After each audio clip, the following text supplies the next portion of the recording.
अस्सलामुअलैकुम। मोहम्मद अज़हर सिद्दीक अपने programme maths के साथ हाजिर खिदमत है। मरियम नवाज़ का एवन फील्ड केस के हवाले से जो मैंने खदशात का इजहार किया था वो अब सामने आना शुरू हो गए हैं। मैं तफसीली बात अभी बाद में बात करूँगा, पहले चलते हैं आपको लेकर सखर में। उससे पहले चलें हम आप बात करते हैं जाती उम्रा के 127 कनाल के इंतकाल मनसूख करने का जो केस है, मैं उधर लेकर चलता हूँ। अदालत ने पंजाब हुकूमत और ज़िले इंतज़ामिया समेत दीगर से को कार्रवाई से रोक दिया हुआ है और 20 सितंबर तक हुक्म इम्तनाई में तौसी कर दी है। फ़रीक़ैन के वकील से जवाब पर दलाइल तलब कर लिए। सिविल जज इमरान इसहाक ने यूसुफ अब्बास जो नवाज शरीफ ख़ानदान से हैं उनकी दरख्वास्त पर समाअत की। और उसमें जिस तरह फ्रॉड और फ्रेब हुआ है, हुकूमत पंजाब भी सीरियस चीज़ें औकाफ सारा कुछ सामने लेके आए, रिकॉर्ड सामने आ जाएगा किस तरह लूट मार की है। लेकिन लग ये रहा है कि हुकूमत पंजाब भी इस मामले में सीरियस लगता नहीं है। AC रायवंड ने हक़ाइक़ के बरक्स ज़मीन का इंतकाल मनसूख किया। तमाम कार्रवाई सियासी बुनियादों पर की गई है और हुक्म इम्तनाई की बात की थी वो दे दी है। अब ले चलते हैं आपको सखर में। जो नैब ने एलामिया जारी किया है, अपना नैब अदालत सखर आमदन से ज़ाहिर साथजात केस खुर्शीद शाह के दूसरे बेटे का नाम खारिज करने की दरख्वास्त मुस्तरद कर दी है। ये फ़रुख शाह के बाद दूसरे हैं, ज़ीरक शाह नाम है उनका। नैब रेफरेंस से नाम खारिज करने की दरख्वास्त दायर कर रखी थी और ज़मानत कबल गिरफ़्तारी पर आज़ाद है। खुर्शीद शाह और दीगर 17 अफराद 2019 में 1300 मिलियन का रेफरेंस दायर किया गया है। चेयरमैन नैब ने 21 अप्रैल 2020 को ज़ीरक शाह के गिरफ़्तारी और वारंट जारी किए थे। तहकीकात के मुताबिक ज़ीरक शाह जो है ना के नाम कई गैर कानूनी जायदादें ज़ाहिर हुई। ज़ीरक शाह के बैंक अकाउंट्स में भी आपको पता है ठेकेदारों की तरफ से जमा कराए जो पैसे जमा कराए जाते हैं ना, लाखों रुपए ज़ाहिर किए गए। और खुर्शीद शाह बड़ा एडवांटेज ले रहे हैं आपके सामने मौजूदा 2 साल ही अस्पताल में NICD में रहे, अभी जाके जेल में जाना हुआ। तो ये एडवांटेज आपके पास सियासतदान तो देखे ना, ये एहतसाब का निज़ाम नहीं, आम आदमी क्या भुगता है वो आपके सामने है। अब चलते हैं बड़े अहम इशू की तरफ, मरीम नवाज़ की एवन फील्ड के कॉन्टैक्ट्स के हवाले से। और नैब रेफरेंस का रिकॉर्ड जो है वो अदालत में आज आ गया था। 45 से ज़ायद फाइल्स पर मुश्तमिल रिकॉर्ड है और आपको पता है उनके साथ मरीम नवाज़ सियासी तौर पर फिर वही लोगों को शायद का कान अब्बासी भी आ गए, मरीम औरंगज़ेब भी। हालांकि अदालत ने मना किया था लास्ट डेट पर। और ये बात जाती है अब आप जाके केस भुगते, ये सियासत करना ये तो बड़ी ज़्यादती है। बहरहाल एवन फील्ड रेफरेंस में मरीम नवाज़ और मरीम और अवान और सफदर अमान की अपीलों पर समाअत अदालत ने की। जस्टिस आमिर फ़ारूक और जस्टिस मोहसिन अख्तर कियानी पर डिवीज़न बेंच समाअत कर रहा है। और मैं 2 बातें बता चुका था कि नवाज़ लीग के अंदर अपने तौर पर है कि वो कहते हैं कि हमने चीज़ें मैनेज कर ली हैं और बड़े आराम से हम बरी हो जाएंगे।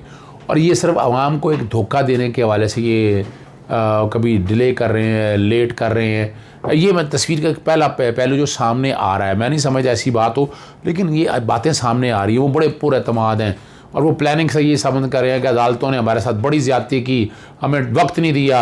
हालांकि वक्त जितना ज़ाया करना है आपके सामने है। कितना अरसा हो गया है, इश्तिहारी करार दिया इस्लामाबाद हाई कोर्ट ने अपीलों के अंदर, और उसमें भी बहस नहीं करते हैं। कभी कोई बहाना कभी कोई बहाना। तो तस्वीर का एक रुख जो है ना वो ये है कि ये अपने आप को बरी करवाने के हवाले से ग्राउंड वो सेट कर ली हुई है उन्होंने। वो क्या होता है क्या नहीं होता मैं नहीं जानता। इस हवाले से ये बातें जो आ रही हैं आप तक शेयर कर रहा हूँ। लेकिन बड़ा मुश्किल केस है, बड़ा क्लियर कट, बड़ी शहादत मौजूद है रिकॉर्ड के ऊपर। वो शहादत की बुनियाद पर जो है ना इनको सजाएं हुई हैं। और वो आपको पता है सोर्सेज नहीं बता सके, आपकी औकात से ज़्यादा आपके असासे हों तो सेक्शन 9 के तहत ये केस बनता है। आज अपनी कानूनी टीम और दीगर रहनुमाओं के साथ अदालत में पेश हुई। अमजद परवेज़ आज फिर पेश नहीं हुए। कहना है कि कोरोना वायरस हो गया, पता नहीं, अल्लाह ही बेहतर जाने। अगर ऐसी बात है तो अल्लाह ताला सेहत और ज़िंदगी दे।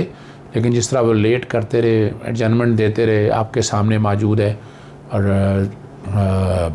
क्या मकसद है वो मैंने आपको पहले बता दिया। अतात आर्डर पेश हुए और नैब की कानूनी टीम जो है उस्मान गनी चीमा, सरदार मुजफ्फर अब्बासी और बैरिस्टर रिवान जो है ना अदालत में आज आ गए।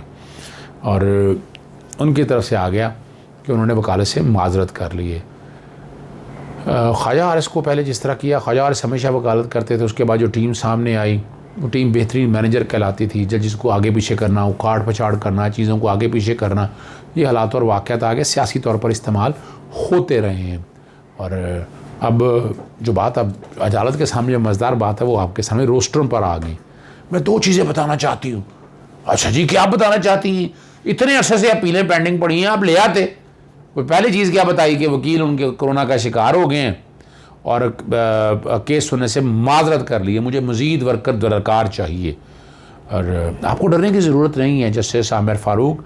मैं यहाँ एक दरख्वास्त फ़ाइल करना चाहती हूँ। मेरिट पर केस सुनने से पहले दरख्वास्त के ज़रिए बहुत कुछ वाज़ेह करना चाहती हूँ।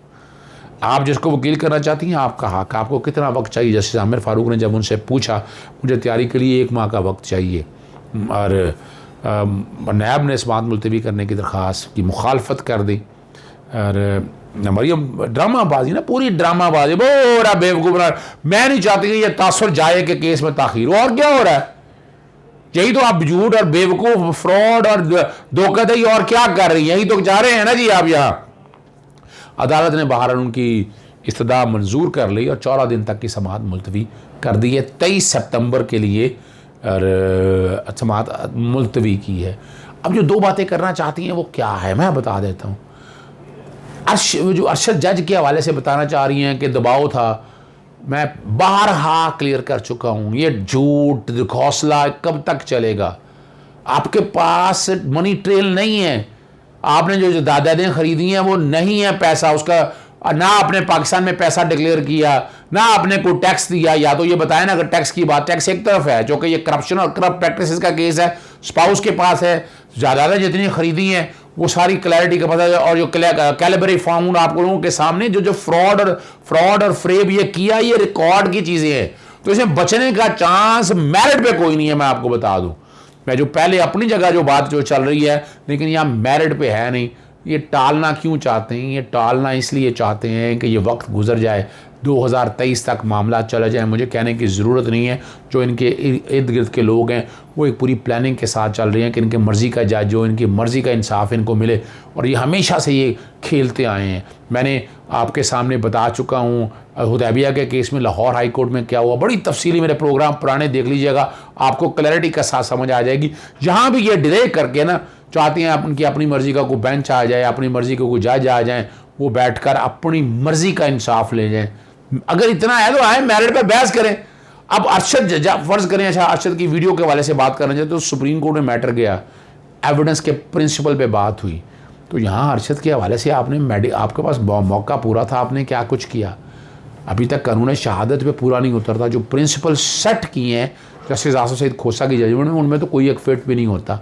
मान लें अगर कोई प्रेशर भी था, तो प्रेशर अगर था तो उसका सबूत तो आपके पास है।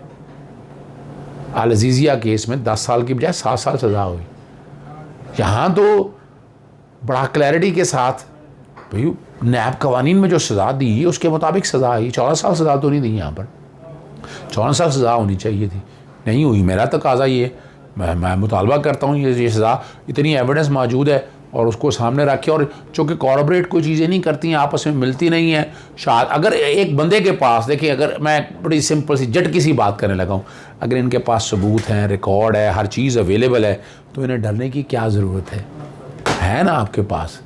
वो मेरिट पे बहस करें, पूरी कौम देख रही है, आप बेवकूफ़ बना रहे हैं, आप फिर जनरेशन वार का हिस्सा हैं, ढकोसले कर रहे हैं। लेकिन अब आपको भी देखिए, नाज़रीन को भी कान और आँख खुले रखने हैं, कान और आंखें खुली रखनी है, ताकि आप तक असल बातें सामने आ जाएं और आपको असल हालात और वाक़यात पता चल जाए। मेरिट पे बिल्कुल केस नहीं बनता, चैलेंज कर चुका हूँ। अगर होता तो करें, महीना टाइम चाहिए। क्या तैयारी का, यानी बंदा पूछे सही, क्या तैयारी का महीना टाइम चाहिए, वक्त चाहिए आपको? आप ये सिर्फ़ और सिर्फ डिलेइंग टैक्टिक्स इस्तेमाल कर रहे हैं कौम को बेवकूफ़ बनाने के लिए, को मैनेज करने के वाले से कि आप। लेकिन अब नहीं लगता, अब हालात ऐसे नहीं हैं। अदालतें मेरिट पर इंसाफ देंगी आपको और आप बच नहीं सकती हैं। मेरी मुख्तलिफ चैनल से बात होगी, अगर कोई अपना ठिकर इस हवाले से अवेलेबल हुए, मेरा बीपर अवेलेबल हुए, तो मैं टीम को कहूँगा कि आपको इसमें मेरे वीलो ख़त्म होने के बाद आपको साथ अटैच कर दें या पहले चला दें। बिल्कुल ठीक है। अच्छा, सीनियर एडवोकेट अजहर सिद्दीक साहब ने भी हमें ज्वाइन किया है। अजहर सिद्दीक साहब, अगर हज़ारों नहीं तो कम से कम सैकड़ों केसेस में तो आप अपने मौकल की तरफ से पेश हुए होंगे। एक सीनियर वकील या कोई माहिर वकील होता है, उसे मालूम होता है कि उसका जो क्लाइंट है वो सच्चा है या झूठा है। अब अमजद परवेज़ साहब, वही अमजद परवेज़ साहब जो एक दिन पहले इस समाज से जियो के मालिक के केस में पेश होते हैं, घंटों खड़े रहते हैं और दलाइल देते हैं, अगले दिन वो कहते हैं कि मैं तबीयत ठीक नहीं, मैं नहीं आ सकता। क्या उनको भी नजर आ रहा है कि इसमें केस में क्या है, या मरियम नवाज क्या करने जा रही हैं इसलिए वो इससे अलहदा होना चाहते हैं? आपकी माहिराना राय क्या है इस बारे में? बहुत शुक्रिया जी। बुनियादी तौर पर इसमें तो कोई शक नहीं है कि वकील को पता होता है कि केस कितना कमजोर है और वीक है। जब वीक केस हो तो हम एक तरीका का वारदात हमारा ये होता है कि हम उसको डिले करते हैं, लिंगर ऑन करते हैं कि अपनी मर्जी का जज आ जाए, अपनी मर्जी के हालात और वाकयात बन जाएं और उस तरह काम लिया जाए। और ये सुनने में तो आ रहा है कि बैठ के वो ऐसे हालात और वाकयात बना रही हैं कि अपनी मर्जी का कोई फैसला लिख जाए, लेकिन बड़ा मुश्किल है आंखों में मिर्चे डालना। यहाँ बड़ी सिंपल सी बात है, अगर मैं भी होता अमजद परवेज की जगह तो ये तो केस बड़ा क्लियर है, एविडेंस इतनी मौजूद है रिकॉर्ड के ऊपर के मनी ट्रेल है नहीं, प्रॉपर्टीज जैसे खरीद की आपने, फिर ये वही केस है जिसके अंदर कैलिबरी फाउंड का जिक्र आ गया था और सारी चीजें रिकॉर्ड। और कमाल की बात है, ये बहाना ये भी नहीं बना सकती कि इनकम टैक्स रिटर्नों में ये चीजें जितनी भी है ना, इनकी इनकम टैक्स रिटर्नों में भी डिक्लेयर नहीं है। कमाल की बात है। तो एविडेंस इतनी ओवरवेलमिंग एविडेंस इतनी मौजूद है, तो वो एक ड्रामा बनाने के हालात ऐसे बनाना चाहती हैं कि पब्लिक परसेप्शन में ऐसे कि मेरे साथ जुल्म हो रहा है, ज्यादती हो रही है, मैं डेटे मांग रही हूँ, मुझे वक्त नहीं दिया जा रहा। अगर वो वाकई आप इतने चालाक से, मिसाल के तौर पर आप जो नया कहानी उन्होंने जो ट्विस्ट बनाना है वो मैं बता देता हूँ। वो कहेंगे जनाब अरशद मलिक पे प्रेशर था, अरशद मलिक ने उसकी वीडियो आ गई थी, ये उसकी कन्फेशन है, ये रिकॉर्ड है सारा। और इसका भी मैं जवाब आपको दे देता हूँ कि ये मामला जब सुप्रीम कोर्ट में गया तो उस वक्त जनाब जस्टिस आसिफ खोसा के बेंच ने बड़ा वाज़ेह तौर पर कह दिया कि अगर इस तरह की एविडेंस लेनी है तो एविडेंस का म्यार जांचना पड़ेगा। उस म्यार के जांचने तक आज तक इन्होंने कानून शहादत ऑर्डर के तहत उस वीडियो को या उस चीज को आज तक रिकॉर्ड पे तो एक भी एविडेंस मौजूद नहीं है, खाली। और दूसरी बात, अगर मैं मान भी लूं कि ऐसी बात है तो वो तो अल्टीमेटली वो इनके गले पड़ेगी, इसलिए गले पड़ेगी कि एक केस के अंदर सजा सुनाई गई, एवनफील्ड के अंदर अपना 10 साल सजा और अल अजीजिया में सजा 7 साल हो गई थी। ये रिकॉर्ड पे समझने वाली बात है कि 7। और ये अरशद मलिक साहब वो जज हैं कि जो बाकायदा प्लानिंग के साथ बदल के अब जब हालात और वाकयात बताने पड़ेंगे तो ये रिकॉर्ड भी आएगा कि अरशद मलिक के पास केस इन्होंने खुद ट्रांसफर कराया था। ये आज तक कोई लोग हालात और वाकयात ना नैब ये बताती है, ना ये हालात और वाकयात बताती है कि अरशद मलिक को जैसे ही वह तैनात किया गया और उस वक्त के अटॉर्नी जनरल और उन्होंने मिल मिलाकर बाकायदा जज लगाया, उसकी पहले वीडियो कटी की। ये रिकॉर्ड में सारी चीजें अवेलेबल है, दोहराने की जरूरत नहीं है। फिर जिस तरह बैठकर जज तब्दील किया गया और अरशद मलिक के पास लगाया गया, अब उनके पास एविडेंस कोई नहीं है, वो कर क्या रही है मैं बता। वो एक्चुअली इसको लिंगर ऑन करना चाहती है 2023 तक। ये तो अब हर एक को पता है कि इसको लिंगर ऑन करके ले जाए ताकि उनकी मर्जी के, जैसे उन्होंने हुदैबिया का लाहौर हाई कोर्ट में किया था। अपनी गवर्नमेंट आई थी, अपनी गवर्नमेंट पे आगे अपनी मर्जी का बेंच बना था और वो ये रिकॉर्ड पे चीजें हैं। मैं कोई ऐसी बात नहीं कर रहा, 1 साल तक डाइसेंटिंग व्यू आया था, अपना डिफरेंट ओपिनियन आया था जो जजेस के।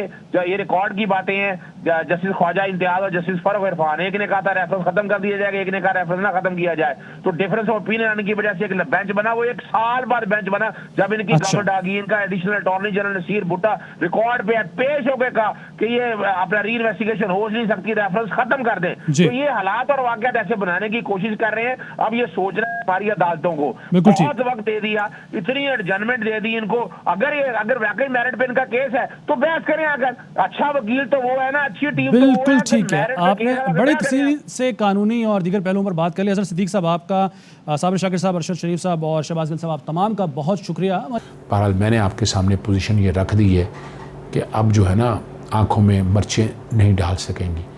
आए फेस करें, सबूत दें आप कर। और अरशद का ड्रामा जो है ना, ड्रामा तब है ना, यानी आप या तो आप बताएं ना आपके पास सबूत, आपके पास मनी ट्रेल है, हर चीज़ है, वो नहीं है। कौम के सामने आगे मेरी सेंट्रल लंदन क्या पूरे पाकिस्तान में जायदाद नहीं है, ये है वो ज़राए नवाज शरीफ कहते थे। लेकिन हालात आपके सामने। इजाज़त चाहूँगा। अस्सलाम वालेकुम, अल्लाह हाफ़िज़। पाकिस्तान जिंदाबाद।